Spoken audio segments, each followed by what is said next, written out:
Hello, everybody, and welcome back to the Young Fan Podcast. Yes, the second episode of the podcast today, episode number 12, if I'm not wrong. Different emotion from the first one, though. Obviously, the Premier League predictions. Thank you very much for the support on that. Very nice to see you enjoying the Premier League predictions. This one, though, a little bit different to the predictions because it's a match reaction, and a match reaction that isn't going to be the one that we wanted to make because Oxford United's opening game of the season has finished 2-0 to Lincoln City, and I predicted it to be 1-0 to Oxford. We've lost the game. Congratulations to Lincoln. You outplayed us, you outthought us, and you beat us. They start their season with 3 points. We start our points with a big fat 0 because Oxford United had a lot of issues today, and I think every single issue was highlighted in one game. And we'll go on to that as well. So it could be quite a long episode of the podcast because there's a lot to talk about. Player ratings as usual, not the same as the Wimbledon ones though for some reason. Lack of depth in positions, discussing about that. The Gorin injury, set pieces that I said I didn't want to talk about. And red card controversies, breaking down teams, all of that good stuff as well. Really looking forward to speaking about it. I'm sure you're really looking forward to hearing about it. If you couldn't watch the game today for some reason, maybe you didn't want to pay to watch the game, come here and listen to a fan's opinion of the game. I'm certainly going to give you a very honest opinion on the game. I'm not going to sit here and say, be all a bit. Yeah, well, it's all right, lads. I'm an Oxford United fan. Have 7s and 8s all around. We might have lost 2-0, but 7 or 8s. That's going to be cut. We're going to generally just talk about how I generally feel about the game. I don't want to sit here and just act basically fake about the game. I'm going to be completely honest about how I feel about the game. If I didn't like the game, and there's certain areas where I certainly didn't like, and I'm going to be being honest and just straightforward about how I feel about them.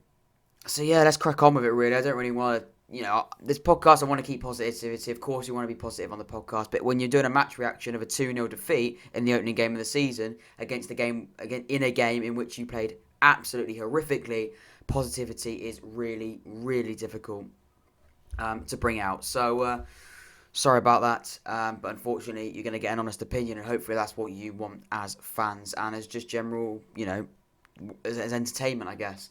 If you're a Lincoln fan, you're watching this, certainly you did do very, very well. And I will be, what I'm about to say will not be taking away the credit that Lincoln deserve. They beat us in a pretty fair way, not because they got lucky or anything like that. They generally beat us, they generally outthought us, and they just played better than we did. Which is frustrating, of course it is. Let's crack on with it and let's go through my general match reaction, my general match analysis on the game as well. I watched the full 90 minutes and this is what I thought of it. Point number 1 here on my notes. I've already mentioned it really, how the game highlighted every issue Oxford have got at the moment. And there's a list of issues that we've got. And if you look at the squad, we've got really good depth and general players in the squad. However, the areas we don't have depth is where it is causing problems. Lack of depth in positions is certainly a huge point, and it showed again today. Left attacker. Joel Cooper comes off the bench. He's meant to be in a left attacker. That's the only player we've got. And he didn't play today. We played Sykesy. We played Henry. Switching round, someone said Henry was going to play on the left, and I saw Sykesy play on the left, and then Henry was on the right. I don't know, but either way, we don't really have a left attacker, and that was a serious issue. Left back today as well, and you can believe in karma all you want, but they had an interview on about Josh Ruffles, how he was like, I don't tend to get injured. I tend to stay fit all the time. I love playing football and all this and all that. Game 1. As soon as he says it, because there's no depth in left back, we have no secondary left back, he goes and gets injured. Obviously, Sam Long can play left back. I heard someone say that Sam Long can do a job at left back. I don't know what game you're watching, because Sam Long is a right back, and we'll be talking about Sam Long's performance in a minute, because he is not a left back. We need a left back, and we need a left back quickly, because clearly now there's something wrong with his shoulder, I think it is, Josh Ruffle, so we need to think about that and really need to sort that out ASAP. Next thing that I've sort of mentioned there, Gorin is out for up to a month as well. Now, I'm not sure what I read or if it was completely wrong, but I'm pretty sure midweek Carl Robinson said that Gorin's going to be fine, picked up a knock, he'll be out, but 100% fit for today's game against Lincoln. check out earlier, is out for up to a month. So Kelly obviously played today. I thought Kelly was going to have a one-off game. Well, not a one-off game, but he was going to come in, then Goran would come back in, and then Kelly would rotate with Marcus McGuane or Brannigan. Turns out that isn't the case because, Kelly's going to have to play there for quite a few games now, 4 or 5 games, because Goran's not available. And, yeah, we'll come on to individual performances about Kelly in a minute, but it's disappointing because Goran is a big part of this Oxford United side and a big part of the successes at the football club. Next one, set pieces. Now, I mentioned this in the Wimbledon one. I spoke a lot about it in the Wimbledon one last week. And again, we concede from one today. How many times have I said every single set piece we have, whether it's a corner, a free kick maybe not just in front of the corner flag, even from a hoofball from the halfway line that goes into the box, right? Literally anything like that, we look like we're going to concede from it. Today, there was one exactly like that. And we concede another one from today. Fantastic, great, good to see that's not improving because every single time we have a set piece, we look like we're going to concede from it. And we've spoken about that last week and we've spoken about that so many times. Can we please start defending set pieces properly? Next one's going to be breaking teams down. Is an issue once again today. I think just frustration. Again, I said before the game, I said it literally to everyone I was watching it with. I said, if we don't break this team down early, we won't win this game. What did we do again today? We didn't break them down quickly enough. We caused our own problems by basically giving them a goal. But once we gave them a goal, they had all right to sit back, and then we couldn't break them down because they were sat behind the ball. And that's no disrespect to Lincoln, because a lot of teams would do that, and I think to an extent we would. But it's our fault. It's not like they scored a world in and they sit back. We pretty much gave them the goal, and we'll come on to that in a minute. We passed on the ball. You can say, we could have marked here and marked that as well. But realistically, the other players were actually more, thought we were going on an attack. But we weren't because we gave the ball away. It goes up the field, and we then concede from it. So that's not ideal. And then they have all right to sit back, and we can't break them down. We can have all the possession in the world. We could still be keeping the ball now, 3 hours after kickoff. But what we don't do 3 hours after kickoff, and what we don't do in 90 minutes, is break teams down early enough at all. We did it against Wimbledon. We got it eventually with a good Brannigan goal last week. This week, though, no disrespect to Wimbledon, Lincoln are a much better side than Wimbledon, and they proved it again today. Wimbledon weren't even that bad. They drew again today against Northampton, but they weren't bad, Wimbledon, last week. But Lincoln today were much better than they were. And they were defensively so much stronger than we were. Defensively stopped everything that went into the box and everything we tried to create. Their midfield broke the game down too many times, and we could not deal with it. And that is the problem we've got. Next point up there I got on my notes there is the red card controversy. I mean, we could talk about this for the next, we could talk about this for, half an hour of the podcast, but I'm not going to do it. Red card controversy. We've obviously got a red card from Rob Atkinson in the literally about a minute to go. A bit naive from him. Showing a bit of immaturity in that sense. Did he really need to do a silly tackle like that? I don't think it was a red card. He wasn't the last man. He was actually the covering man. If it's a last man tackle, it's a foul. Obviously, it's a yellow card offence, but he's not last man.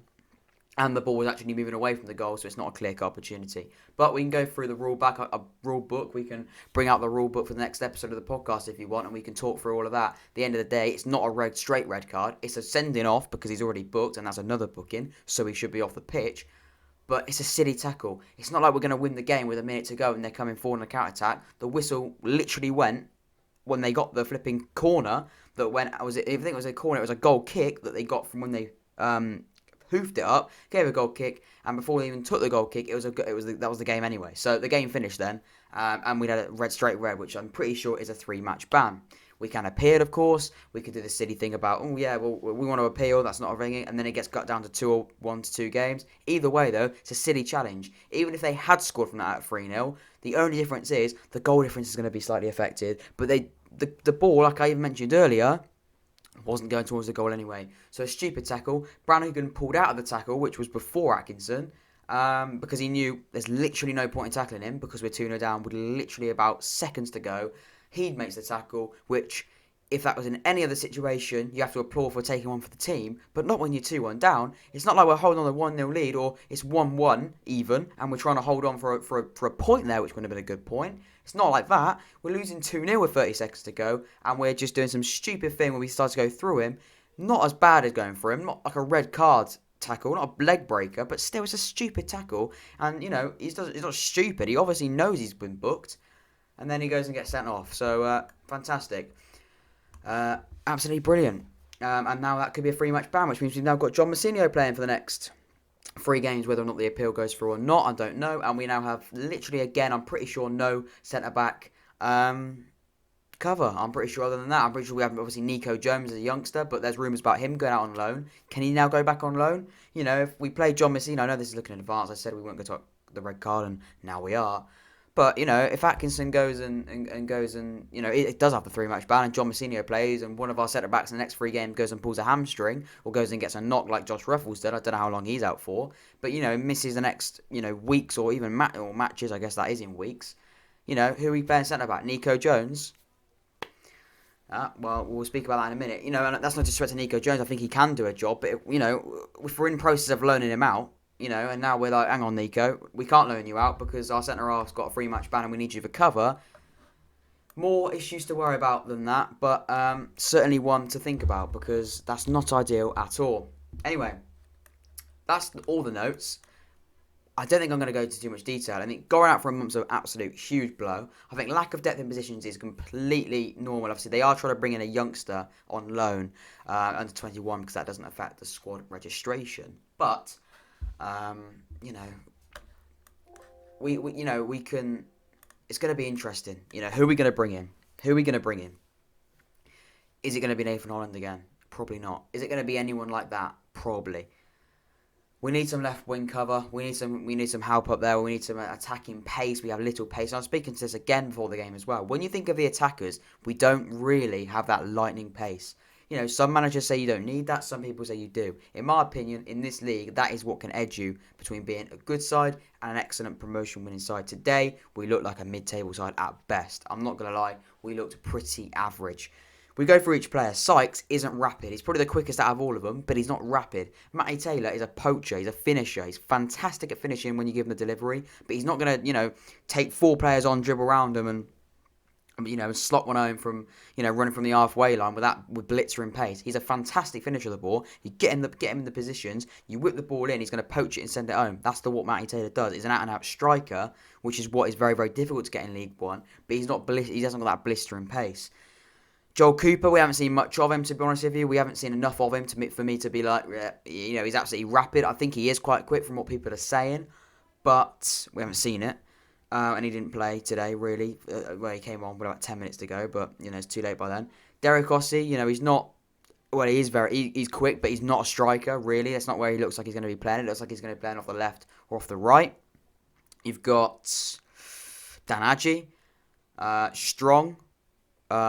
Again, he's not unbelievably quick.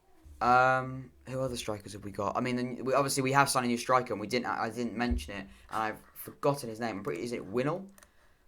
If I'm not wrong, I'm gonna bring it up here. But again, he's very similar to Matty Taylor in the sense that Sam Winnell looks really, really good and looks like he's an absolute poacher for finisher again, and looks like he can slot and do a fantastic finish. But he doesn't look unbelievably quick. So that's where we're lacking. So that is certainly somewhere that we need to sort it out, basically. So yeah, exciting. Well, not exciting. I was going to say exciting. I mean, it's exciting if we bring someone quick in, but other than that, it's not very exciting at all. It's far from exciting. Lack of depth. We mentioned the attacker and lack of depth at left back. We need that now as well. We cannot, and I say repeat, we cannot play Sam Long at left back for however long this is out for. We haven't had much information about the Josh Ruffles injury yet, but what I can tell you is that we cannot go far in a long period of time with Sam Long at left back. It's not going to work. He's right-footed at left back. I know it can work, but I don't think it will. We need to, the way that Carl Robinson wants to play football and the way that he has always tried to implement the philosophy he's trying to play at Oxford United is very simple. It is a case, well, it's not very simple, but, the way of easily looking at it is he wants attacking fullbacks that are going to influence the game. Sam Long is a defensive right back. Sam Long is a defensive fullback that will be very, very defensive. He will not offer you a lot going forward. He's tried to in recent times with the coaching of Carl Robinson, because that's the way he wants to play. To get the real width comes from those fullbacks. Sam Long is not naturally able to do that.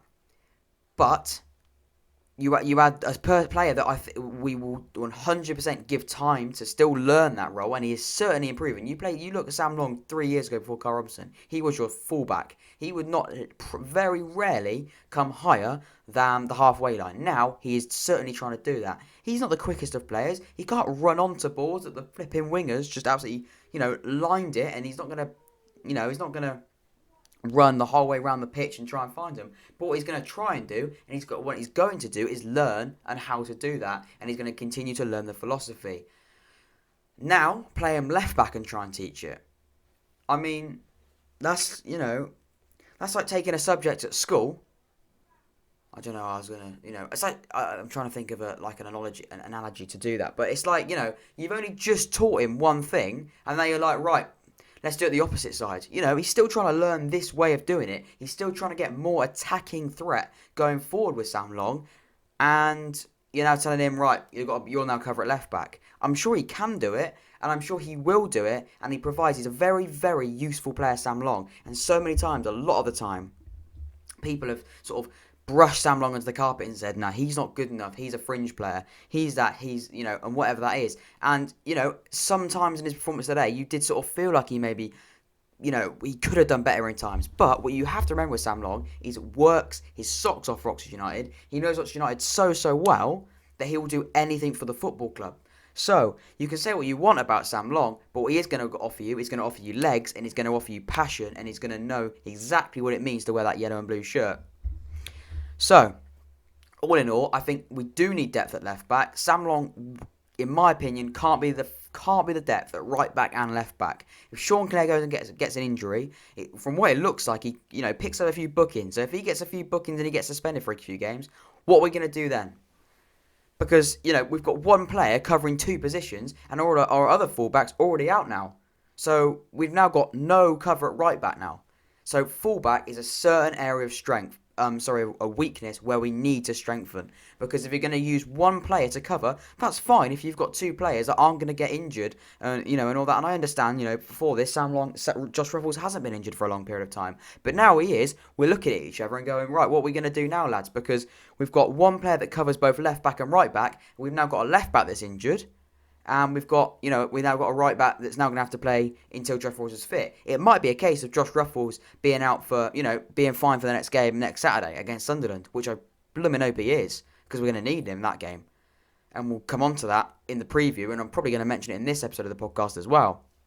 But what I am going to mention there as well is if when we hear this Josh Ruffles stuff and it goes, it's going to be a 2-weeker because he's done something shoulder, Josh Ruffles is not like, Josh Ruffles will play for an injury, and I know that he will. I know that Josh Ruffles will play through an injury, but it's now at a point where he clearly was injured. He tried to stay on, and he went down after a first challenge about 10 seconds after he got back on the football pitch. He's now injured. So, we're looking at each other now going, what do we do now? Because, he's a player that, he's worked so hard, and he'll work his socks off for Oxford United Football Club, and now you're playing him at left back. He's come off injury after not being injured for a long period of time at all. Very rarely gets injured. And now we're looking at each other going, what do we do now? Sam Long can play left back. Now what happens if Sean Clare becomes unfit? I know I don't want to be, I said I didn't want to be negative, but I'm looking at situations, I'm looking at it in a way, looking into the football club as a fan point of view. It's not going to be a case of me coming on this podcast and going, it's fine, boys, we lost 2-0 up in the day of the season, but we go again next week. And I come on here and speak about, we could bring in a left back if he got out for, we could bring a left back in. We could do this, we could do that. It's not Football Manager, this is real football. It's not FIFA. We have actually got to look at the situation that we're in and, bring decent depth in. And that's what we haven't got a fullback. We've got great depth in midfield. We've got, I was going to say good depth going forward. I think we do, but at left back specifically we don't. But I think right wing, up front, I think we've now got good enough depth. But left back is a situation. I think left back needs to be priority. I understand they're trying to bring in a left attacker, but surely today Carl Robinson needs to see, and I think a lot of people will see, that this left back situation is a problem. Or a full back. It wouldn't even be a problem if we brought in a right back. Because even if we brought in a right back, we could be like, okay, we've brought a right back in. Okay, we're gonna have to play Sam Long at left back. Yes, he's trying to. Yes, he's now got. We knew we need that attacking threat. The Chris Cadden, the Sean Clare, hopefully that is going to offer us. And Sam Long isn't going to do that. But what he is going to give us, and I'm not going to repeat myself again, he's going to give you defensive stability. So, we bring in a right back, we go, right, that's fine then. We've got cover at full back then. We can play Josh Ruffles Sam Long at left back. It's not ideal because I want him to be my backup right back anyway. It's not ideal to play him left back. But, and Sam Long deserves to be a chance. I'm glad Sam Long played today because Sam Long 100%, and I say it again, Sam Long is a good fullback. A good fullback. He's not going to be your amazing bombing right back. You're not going to get that in Sam Long. That's no criticism of Sam Long. That's not me sat here, saying that Sam Long's a bad footballer. He's a very, very good fullback, a very, very good right back. But what he isn't going to offer you is going forward. I don't need to be, and we're not going, right, Sam, right, over the night, Carl Robinson's come in, be the next Alexander-Arnold. No one's telling him to do that, but we need cover at right back so we're not thrown into position. And we've just spent about 15 minutes talking about Sam Long and the right back situation. But it's an area we definitely need importance and to strengthening because it causes problems again today. Anyway, and breathe. That's the passion that you get from a fan. But there you go. That's honesty. Honesty is the key because we're now going to be doing the player ratings. 21 minutes into the podcast and we've only just got onto the player ratings. But I had to get it off my chest. I had to be honest about it.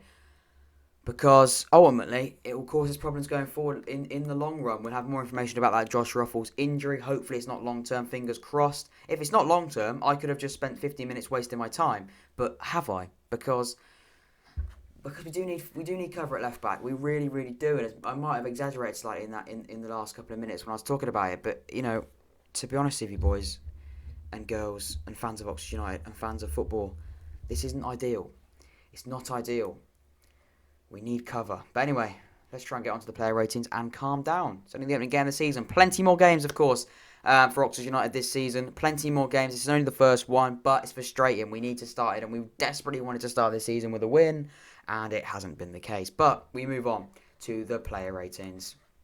Feel free to give your player ratings down below as well. I didn't actually say that in the last episode of the podcast, in the last match reaction. Definitely give your honest player ratings. I'm gonna be completely honest. I'm not gonna sit here and say 7's all round, 8 all round, lads. Good effort. Go again next week. That isn't gonna be the case for me. That's gonna be being completely honest. In goal was Simon Eastwood today, and he's my man of the match. I think Eastwood's done very, very well. I think he did very, very well against AFC Wimbledon, saving the penalty. I thought he did very, very well in the penalty shootout, after he saved the penalty. I'm not going to dwell on that last performance. I think he did very well again today. Sweeper keeper role, doing very well for him. He's my man of the match. Some good saves in both halves. Risky, the sweeper keeper, but certainly works and could do nothing about the goal. So, yeah, he's my man of the match. Never a good sign when your goalkeeper's man of the match, but that's what you get. Sam Long, someone we haven't spoken about a lot on the podcast. Don't think I've ever mentioned Sam Long.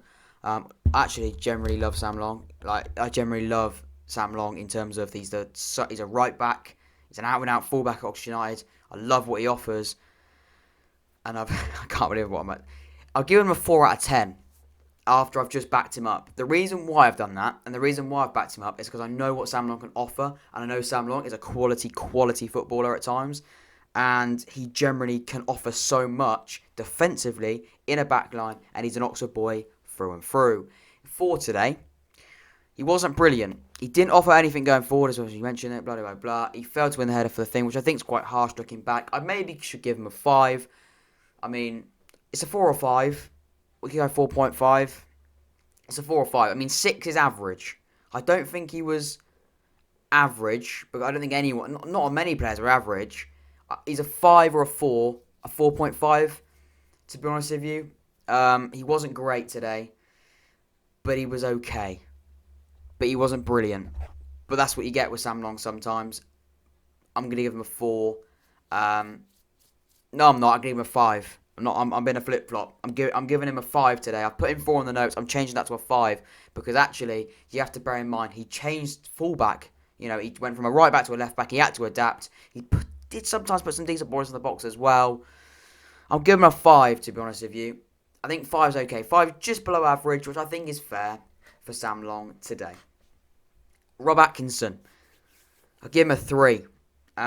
He gave the ball away cheaply for the first goal. I don't think anyone can sit there. I'm a really big Rob Atkinson fan. In fact, I'm a fan of every footballer at this football club. I like to stress that. I don't have, favourite. Oh, well, I don't have favourites because it's football. We all have favourite footballers at your club, but I don't have people that I just absolutely hate. I don't say he's a rubbish footballer because they're all better than I am by about 10 times the ability, 100 times the ability anyway. So I'm not going to look at them and be like, why are you a professional footballer? Why are you playing for Oxford United? They're all quality footballers, but I'm giving it from a point of view of I'm watching the game. Rob Atkinson, I'm a big fan of him. Really impressed his pre-season. Impressed with him again against Wimbledon. Wasn't so impressive today though. Free. I think the Sky Bet League One debut didn't go to the best situation. Gave the ball away cheaply for the first goal as well. A stupid challenge that he didn't need to make for the red card. Questionable with the red card. We've already discussed that, but not great today, Rob. But I'm sure you'll be back. I was going to say you'll be back fine next week, but you're not because you got a red card now, so you're going to be missing the next game anyway. But when you come back after that red card, I'm sure you will be a bit better. I do feel bad for Rob Atkinson. He's a young lad. He's come from non-league. He's now in Sky Bet League One. I don't know why I keep calling it the full name. It's League One, isn't it? He's still trying to adapt. Really good pre-season. I'm not going to judge him off that performance. It wasn't a great one today, but we go again. Of course we do. More today. Now, I was writing the notes before, and I'm not going to lie, I generally sat there and went, I do not have a clue what I'm going to write about Elliot Moore today, because he didn't really do anything, important to know. I'll give him a 4. A 4's quite harsh, really, considering. I think what he didn't, 4's quite harsh considering I didn't do anything. It's one of those Sam Long performances. He didn't do anything bad. He didn't give the ball away like Rob Atkinson, but he probably should have done better with some of the balls going into the box. It's a 4 or 5 for me today. I'm going to give Sam Long, Elliot Moore a 5. I know I just said a 4. I'm giving him a 5 today. I think that's fair. Josh Ruff was given a 5. Looked alright until he got injured. He looked pretty decent. Looked quite solid. Few decent balls into the box. Didn't help the depth situation though, obviously, and we've spoken about that. Not a lot so far in the podcast. We might come back to that at the end. Obviously, I'm joking. We spoke about 15 minutes of the podcast talking about squad depth in left back, left wing, and the places where we need to buy players. And also, I'm just naturally going to just speak about it again. I understand we're a football club that can't just spend money and just spend endless amount of money. I'm completely understanding of that, but I feel like that's priority. That is certainly got to be priority. Whether it's a loan player, whether we buy a free agent, it's a free transfer. I don't care. Just can we please sort that out? Because I feel so sorry for Sam Long. He's cover at right back, he's cover at left back, and after Sam Long, we've got Lofthouse, who I'm pretty sure is a striker, playing left back against Brentford, and that was the only cover we had at left back. So again, we have three. Okay, Jack, please stop. We have three backup left backs. We have 3 left backs. Josh Ruffles. So when Josh Ruffles goes, we've got Sam Long and Lofthouse. I'm pretty sure that's right. So if Sam Long then covers in at right back, we've got Lofthouse. Could you maybe play Rob Atkinson left back? We can't now for the next couple of games because he's been suspended. Do you want to play Elliot Moore at left back? But he's our best centre half. So you can say that I'm talking and I'm rambling about nothing, but really,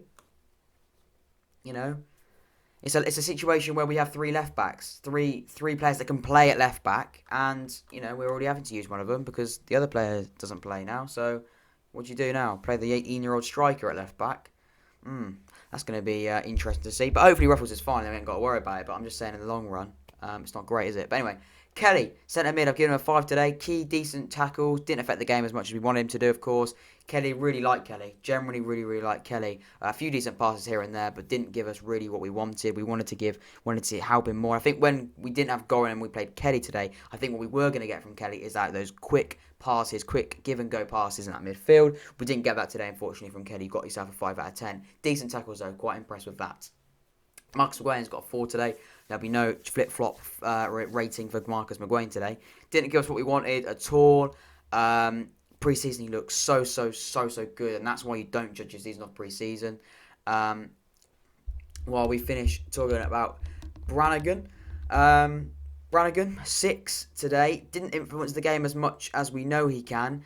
Similar to McGuane, to be honest with you. Some decent defensive. Helped out the left side issue, okay, but didn't really affect and offer anything going. I was just reading out Sykes. I'm not going to lie, I just read out Sykes' notes. Didn't influence the game as much as we know he can, similar to McGuane, which actually is quite similar to Sykes as well, really. We know what Brannan can offer. Brannan is a fantastic footballer. We know what he is. He's a new captain at Oxford United as well, which is unbelievable for him and great to see. We love Brannigan. Everyone does here at Oxford United, but wasn't great today. Didn't offer as much as we want to go, but he's got some 6 out of 10. Get your words out.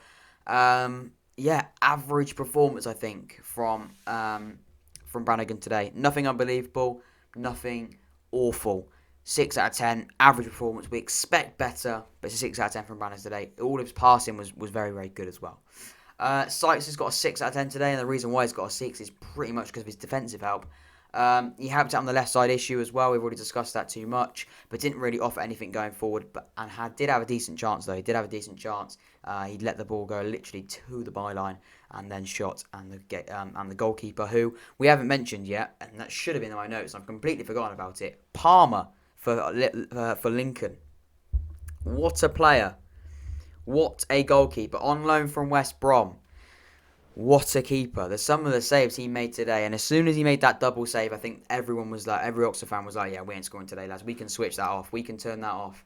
You know, there is no way we're scoring today. He was absolutely phenomenal today. Marcus McGuane, we've already discussed that. Brannigan, I'm trying to get my reading. We're on to Sykes. Decent defensive help, I did think. Some of the tackles he was doing was pretty decent. And out at the left side, defensive issue, which is okay. I thought he did when he slotted in. We got Joe Cooper back on. I thought he looked okay in the midfield. He generally picked up it quite well, but not ideal. Not ideal. It wasn't unbelievable, but it was okay. And the room is slightly getting darker as this episode of the podcast sort of slowly goes on. The room will slightly get darker, and my face will be brighter because I did actually leave this episode a bit late because I generally just had to reflect on it and just have a bit of time just to write up about how I feel about it and then do it as well. So normally this episode is probably going to be delayed. I said it's going to be out at 7 or 8. It's definitely not going to be out at 7 or 8. I'm recording this at 7 o'clock right now, so it's probably not going to be. It's going to be quite a late match reaction today, so apologies for that. I'll give Matty Taylor a 5 today. Didn't get a shot, so I can't really give him more than a 5, can I? That isn't his fault, though, really. The lack of delivery wasn't great. Didn't affect the game as much. And that's what I am going to quickly forget on there. Cameron Brannigan, I gave a 6. And I've just given another reason why I gave him a 6. And I don't know why I didn't write it in the notes. But the reason why I didn't write it was because I completely forgot about it, actually.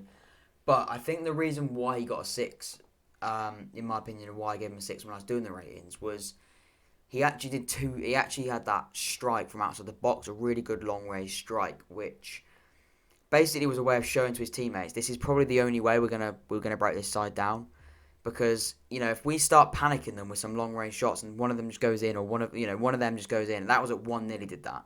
If that goes in, it's 1-1, it's game on. And then they're thinking, what are we going to do now? We've sat back and now it's 1-1. What do we do? What do we do? They could have sat down for a point, but you're at home. It's difficult. So yeah, I mean, he tested the goalkeeper a few times from long range when he didn't do really that much of it last season. This season he's been doing that. He obviously did that when he scored against Wimbledon. Interesting, but is what it is really.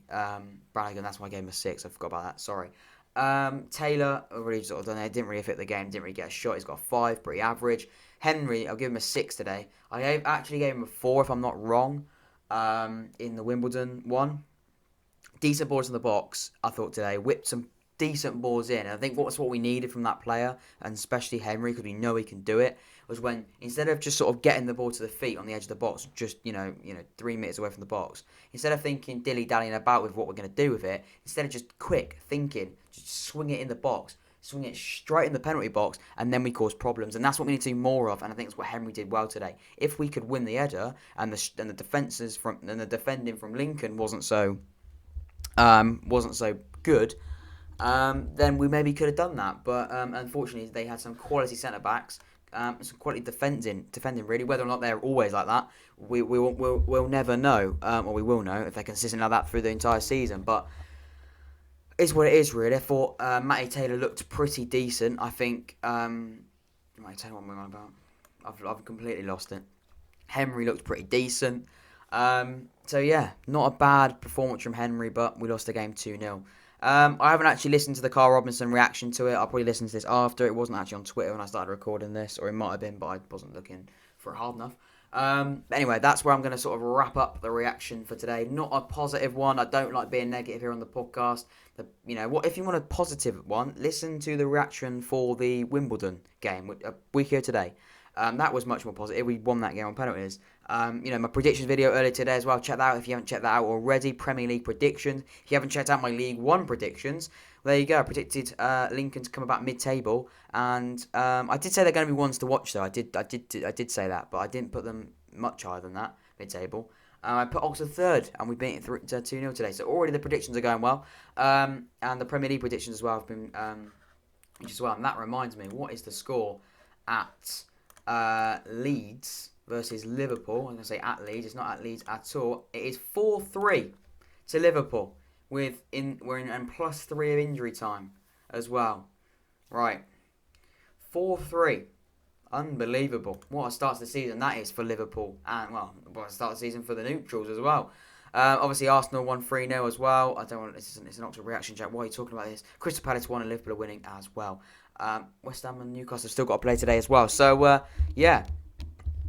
that's that. That's the Premier League. If you haven't want to check out the Premier League reaction, what am I on about? This is the match reaction. The Premier League predictions, that was up earlier today. Go and check that out. Leave a like and thank you for the support on that.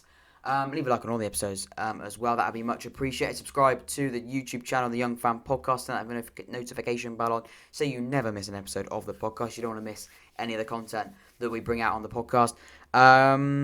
Is that all I'm going to say? Is that all I'm going to say? No, it's not, because I think you should follow the Twitter, which is at young_podcast. I usually keep saying, for the last few episodes I've said, go to the banner and you'll find it. But actually, if you're on your phone, it doesn't come up on the banner. So I'll try and I will put it in the description today, and I'll definitely, if you can't do that and you don't do that, then go into the about section of the YouTube channel, because the links to the socials are in that as well. Unless you're on your computer or something like, or on your TV or whatever you're watching it on. I think you can go to the banner and do it that way, but the majority of people are watching on their mobile phones or tablets, and you can't get that on. You can't get to the banner with the socials on that, so apologies for that. I've been saying that for the last, probably since I started doing the Young Fan Podcast, and you can't do it, so that's why that isn't working. But anyway, continue. So certainly Instagram at the Young Fan Podcast and Twitter at the Young_. I think I'm pretty sure it's just at Young_podcast. I'll be up to date on that as well. Thank you very much for the support on the podcast. Thank you very much for listening to this episode of the Young Fan Podcast. The match reaction for Oxford United's opening day defeat to Lincoln City 2-0. Hopefully you've enjoyed this episode. Hopefully you've enjoyed this. Lincoln fans, congratulations if you're watching this. Oxford United fans, let's go again, shall we, next week. Thank you very much for listening to the podcast, and I will see you later.